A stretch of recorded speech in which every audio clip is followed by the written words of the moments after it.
Paradigms control the results in your life. They have the power over everything from your relationships to your income.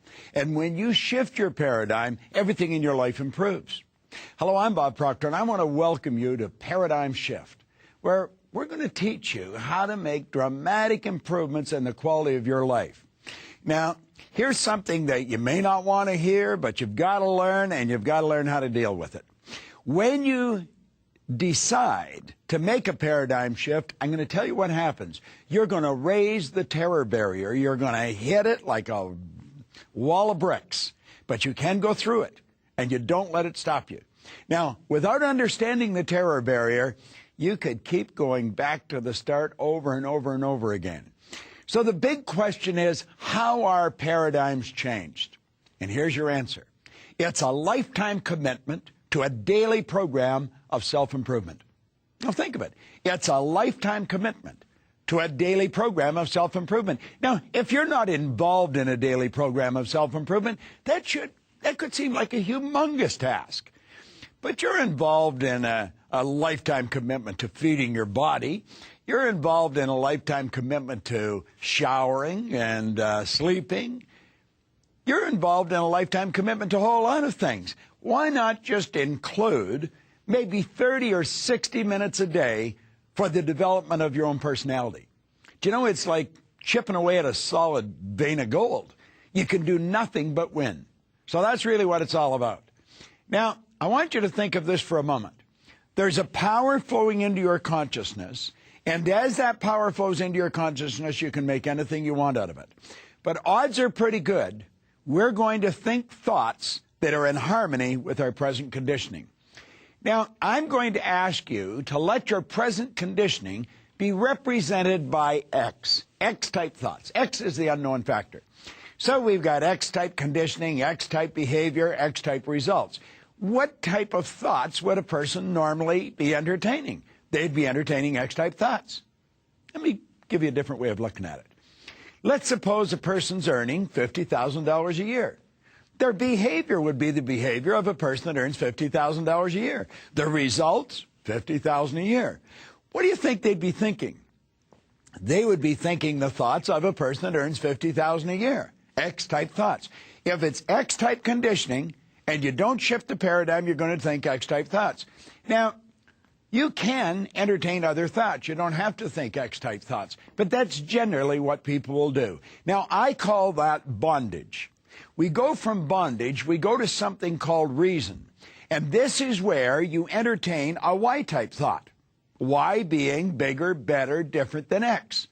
Now, as long as the Y idea is just in your intellectual or your conscious mind, everything's fine. Nothing changes. You could be sitting down and decide to fantasize, and you're going to entertain the thought of earning $50,000 a month, or maybe $150,000 a year, something substantially more than $50,000 a year. And as long as that idea remains in the consciousness, everything's fine. I'll give you an example of what I was talking about. I was on the fire department in Toronto. It was the best job I'd ever had. Now, I'm going back many, many years. And I thought I'd stay there forever. They never fired anybody. No one ever quit. One person since 1934 quit. I was working 7 days and 7 nights a month, and we worked at night. We could go to bed. So, I mean, I was virtually retired. I was 26. So I was looking at what I was doing as being the best thing in the world. Now, I decided after I started to read Think and Grow Rich that I wanted something better than what the fire department offered. I had no credentials, I had no formal education, I had no business experience. But that book inspired me to be thinking of Y-type thoughts. And you know, as long as I kept the idea in my consciousness, everything was fine. But I didn't do that. You know what I did? I started to get emotionally involved with the idea of earning a lot of money, of having my own business, of traveling all over the world. I mean, I was good at fantasizing. I had no difficulty with that. But when I started to get emotionally involved with it, it was just like all hell broke loose in my mind. You know, instantly my mind went from worry to fear to anxiety. And that's what you call hitting the terror barrier. The second you get involved in the idea of making a big change in your life, something happens. It's scary. And you hit the terror barrier, what do? You run right back to your safety zone, to bondage. And I was thinking, well, you know, the fire department's not that bad of a job. I get lots of time off. I'm drawing better than average income. You know, there's a pension. They can't fire you. You know, you go to work for the government. You'll never hear from them again. And that's where I was. But you see, it's almost like, how are you going to keep them down on the farm after they've seen TV? I had gotten emotionally involved with the why idea. Now, do you know, the only way around this is understanding. That's the only way. There's no other way. You really got to understand what's going on. When you start to get emotionally involved with an idea that is far beyond your present conditioning, everything goes a little nuts. Your nervous system is affected. It's what we call the terror barrier. Now, do you know, Thoreau once mentioned, he said, if a person will advance confidently, get in the direction of their dream, and endeavor to live the life they've imagined. He didn't say you had to do it. I mean, I've taken this quote apart 6 ways to Sunday and just diagnosed it and looked at it. He said, if a person will advance confidently, get in the direction of their dream, and endeavor to live the life they've imagined, give it your best shot, they will meet with success unexpected in common hours. Well, there's a few key parts to that. It says if. So, you know, there's a note. You don't have to do it. If a person will advance confidently. Well, I wasn't very confident. As a matter of fact, I wasn't confident at all. I was scared stiff. And anybody that goes to make a big move, let's say a person quits a salary job to go on commission, that's a big move. Let's say you move from one country to another. I've moved from Canada to the United States, to England, to Malaysia. I mean, I've moved all over. But the first one, that was a tough one. When you go to make that first change, things happen inside of you. Now, you shouldn't let that stop you. You see, what you want to do is gain an understanding of what's causing the terror barrier. It's the paradigm. The paradigm is trying to hold you where you are. Now, keep in mind what the paradigm is. The paradigm is a multitude of habits that are fixed in the subconscious mind. And when you go to stir them up, everything goes crazy in your nervous system. It's worry, fear, anxiety. Now, I'm going to hit on that more in a few minutes. But it's not a nice thing. Now, you're either going to say, wait a minute, I understand what's causing this worry. It is not justified. It is not justified.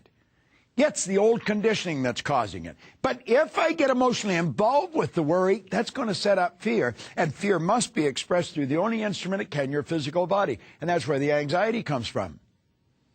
Well, you see, with the proper understanding, you can crash right through that terror barrier. You say, I'm just not going to do this.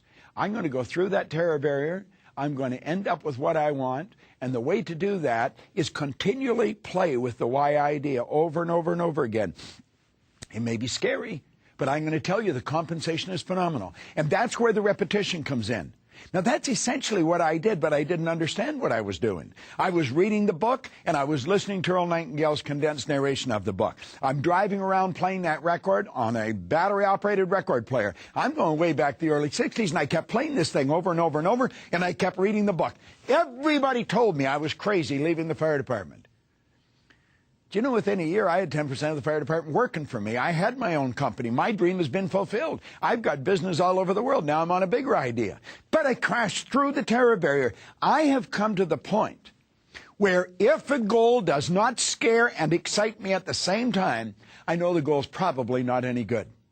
If your goals don't scare you, you're going sideways. You're not going ahead at all. You're just not. You've got to get this right in your mind. You've got to understand that whenever you go to raise the bar, to do something that you're not conditioned to do, the terror barrier comes up. And the only way around that is continually get involved in the why idea. Keep listening to it over and over and over again. Now, you see, we have a choice. We really have a choice. The choice rests in our own consciousness. And we can choose what we're going to plug into. We can choose to plug into what's wrong, or we can choose to plug into what's right. I'll tell you how I want you to look at this. You've got the drawing of the mind and the body, the circle. The top half is the conscious mind. I want you to visualize a plus sign on one side of your mind and a negative sign on the other side.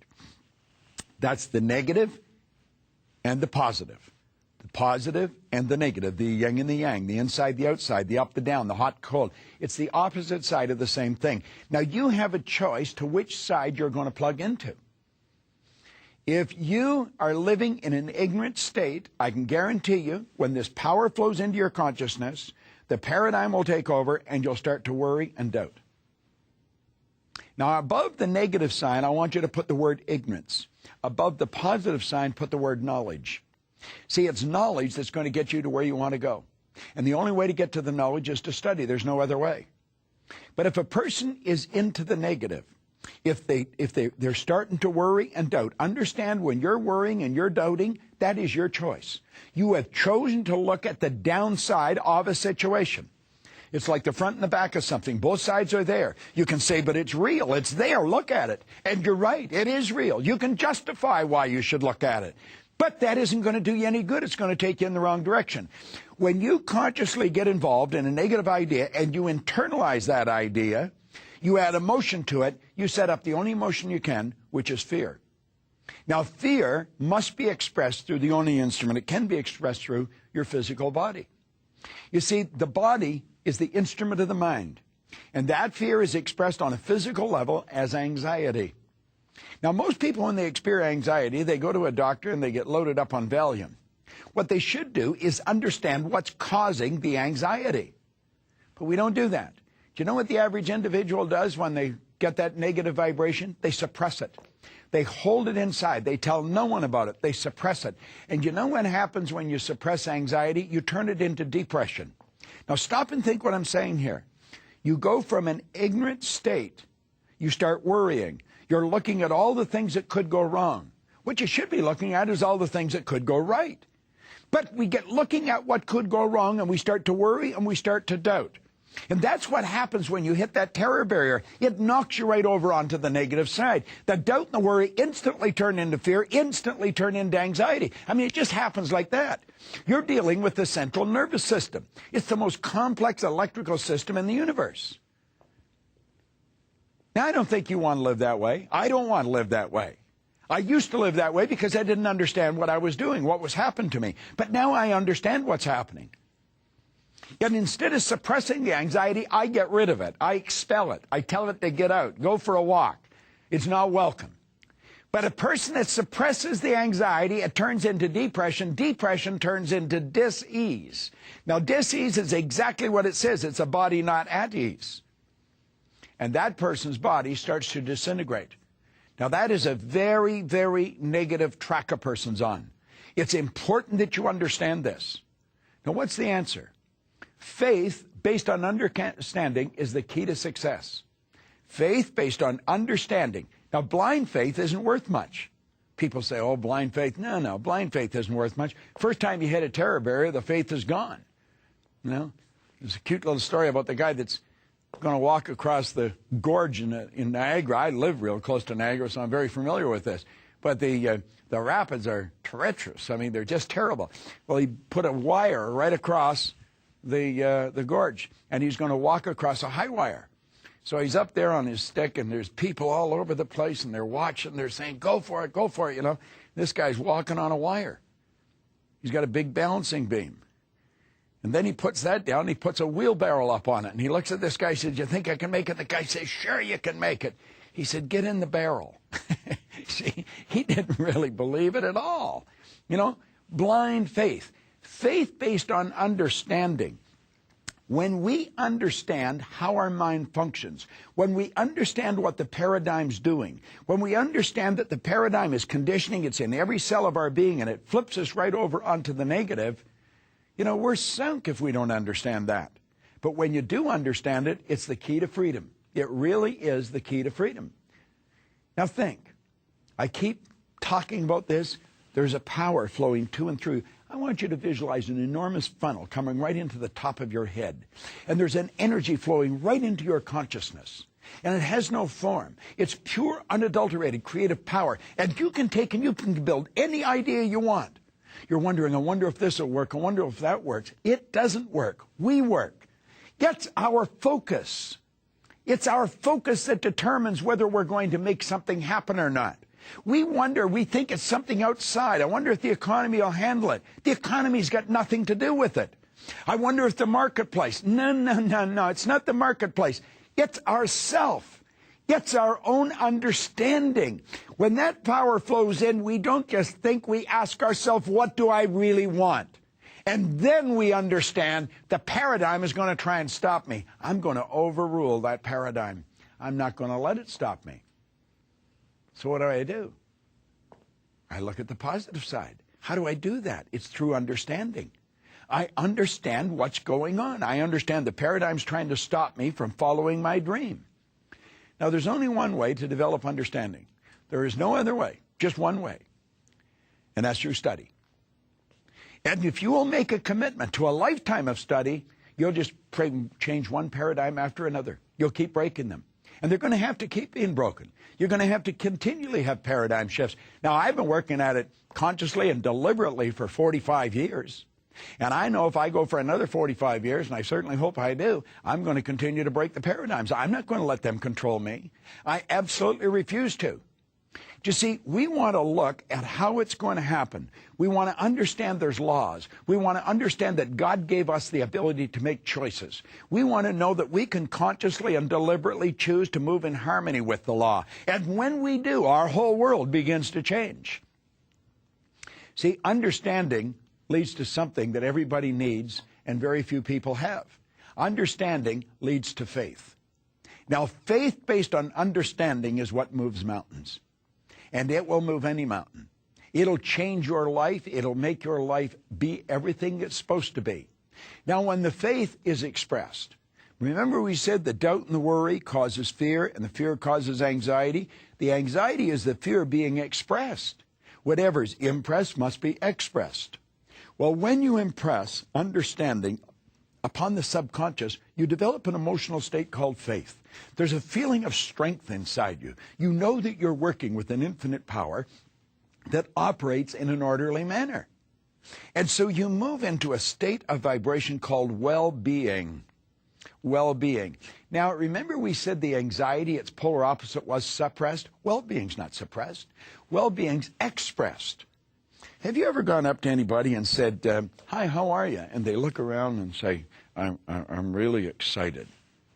People don't do that. When they're in a good vibration, you see it. You see it in their actions. You see it the way they walk, the way they talk, the way they meet and greet people. There's something about them that you're attracted to. See, well-being's expressed. And that expression leads to acceleration. It picks up speed. Good things start to happen. It starts to get better. It starts to pick up speed. And you know what else happens? You start to attract things to you. You attract good things to you. And you know why? Because you're at ease. You are at ease. Now think about this for a moment. You're at ease. You have consciously and deliberately put every cell in your body into a relaxed state. I'll give you a good exercise. I have a friend of mine he was pretty uptight a little while ago. And I said, you want to know what you should do?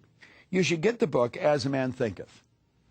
I mentioned on another series, if you go to asamanthinketh.net, you can download it. It won't cost you a dime. It's a phenomenal book. It's probably one of the best books I have ever read. And the last chapter is on serenity. Let me tell you how it starts. It says, calmness of mind is one of the beautiful jewels of wisdom. It is the result of long and patient effort in self-control. See, that's what we're doing. Self-control. What's the polar opposite? Paradigm control. Calmness of mind is one of the beautiful jewels of wisdom. It's the result of long and patient effort in self-control. You know, there was an old bald guy, Branch Rickey. He was with the Brooklyn Dodgers. Now, I'm going back 100 years.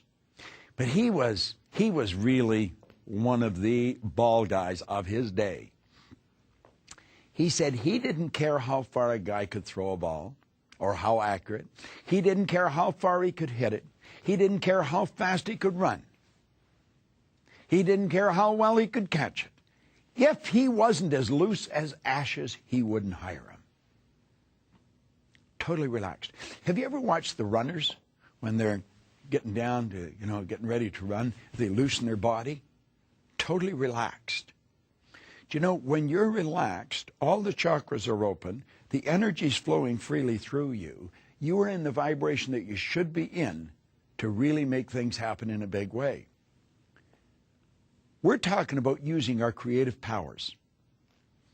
In another part of this series, I talked about our higher faculties, our mental faculties, our creative faculties, our mental muscles. If we really want to use them, we're going to have to be relaxed. Now, do you know when you're relaxed? When you're in charge of yourself. It's one of the beautiful jewels of wisdom. It's one of the long and patience efforts, or the result of long and patience effort in self-control. That's what this series is about. That's what Paradigm Shift is all about. It's about self-control. It's about you being in charge of you. You're at ease. Practice relaxing. At any rate, I told this friend of mine to take the last chapter in As a Man Thinketh, the little book, and write it out, handwrite it, and carry it in his pocket and read it. Do you know, on 2 or 3 occasions I've been with him, there's been somebody else that needed the same prescription, and I've told them, and he's taken it out of his pocket and handed it to them. Here, he says, you can have this, I'll go and do it again. Because he can see value in doing it, writing it over and over and over again. He's got that whole chapter, there's only 4 pages, he's got it memorized. And you know something? He's become a different human being. He really has. He is at ease. I don't see him uptight anymore. He's in a great vibration. Now, you see, when you're at ease, there's no disintegration, it's creation. And that's really what you want to do. You want to create the life that you want to create. So what is our choice? Our choice is that we can go through life in an ignorant state, worry and doubt. Let that lead to fear, which leads to anxiety, which leads to suppressing it, which turns into depression, dis-ease, and disintegration. Or we can go on the other side. We can study. We can make a commitment that we're going to study. Remember how I talk about the changing of paradigms is through repetition. It's the repetition of the information. When you get information like this, you want to study it over and over and over again. That's where understanding comes from. You understand the laws. Do you understand the laws of your being? Do you understand what they are? Do you understand how they function? Do you understand that there is a science to getting rich? Do you understand that health and happiness and wealth are normal, natural states for you to live in? This isn't a game we're playing. This is a life we're living. It's so important that we get this right. You see, understanding leads to a life of faith. We talked in another part of the series about being on purpose. Well, when you're on purpose and you understand the laws, you go beyond faith. You know what's going to happen. And that faith leads to well-being. What a beautiful way to live, Live in a healthy, vibrant state. And the well-being's expressed. Do you know what you like? You like being around people that send out good energy. Do you know you've often been in a social setting where you may be standing around on a carpet and chatting with a group of people. It might have been a cocktail party or a reception or something. And you suddenly feel someone come in the room. And you hear the chatter start to slow down. And you look over at the door, and sure enough, she's standing there. You don't know who she is, but you know she's somebody special. It's not somebody that you see on the big screen or on the tube. She's not on the cover of magazines, but you know she's somebody special. Do you know what you're looking at? You're looking at someone that knows they're special. I'm not talking about an ego trip. I'm talking about a healthy, conscious awareness of who they are. And that's what comes from understanding. They have faith in themselves. They've got a calm, confident attitude about them. And that's expressed in their well-being. It's an expression then. And the expression leads to acceleration. The acceleration leads to winning in everything in our life. You want to remember that faith based on understanding is truly the key to freedom. Now, I want to quickly review what we've covered here.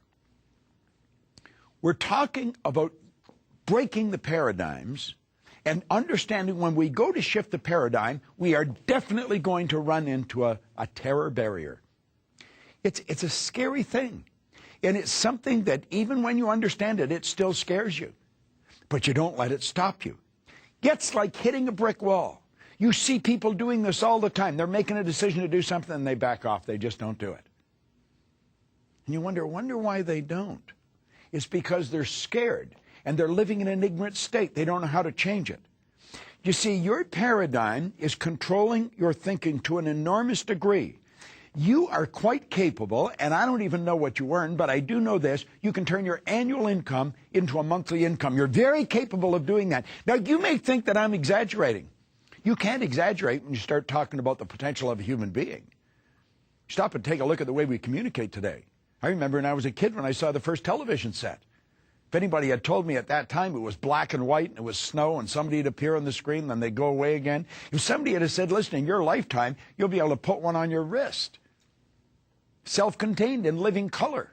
Somebody can shoot something going on the other side of the world. You can watch the Olympics on your wrist. You'd have thought they were right out of their mind, but all that's going on. In fact, that's nothing today compared to what we're capable of doing. You stick a little camera on our computer and look at the other person and talk to them anywhere in the world. Doesn't even cost you a nickel. Are we moving ahead? I think we're moving ahead at a rapid rate. But I'm going to tell you something. The people that are taking this there are not letting the paradigm stop them. And I don't want you to let the paradigm stop you. I want you to stop and think of where you're going and what you're doing. And when you go to break out of the paradigm, it's because you're using a bigger idea than what you're conditioned to. Now, remember I said that conditioning is cause you to feel comfortable?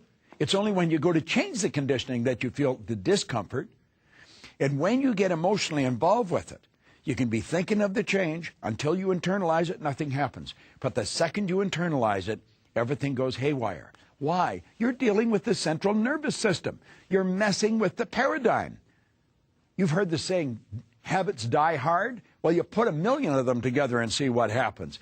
Yet it's like a wall, and you bounce off that wall, and you'll go back and live in your conformed or, state of bondage and justify why you should stay there. Don't let that happen. Absolutely refuse to let that happen. If you've got an inspiration to move, to quit your job, to start a business, whatever you want to do, step out and do it. I mentioned in another series that God's gift to us was more talent and ability than we'll ever hope to use in our lifetime. And our gift to God is to develop as much of that talent and ability as we can in this lifetime. I would love to have the time at my command to go into this in a lot greater depth. But we just don't have that. I want to remind you that there are no shortcuts. You're going to have to study. You're going to have to pay the price. And although there's no shortcuts, that doesn't mean you can't take a quantum leap. I've watched people go from nothing to millions in a very short period of time. And it's through the transference of information and experience. That's what paradigm shift is all about. I want to congratulate you for being involved in this series, and I look forward to seeing you in a real live seminar. This is Bob Proctor. Thank you.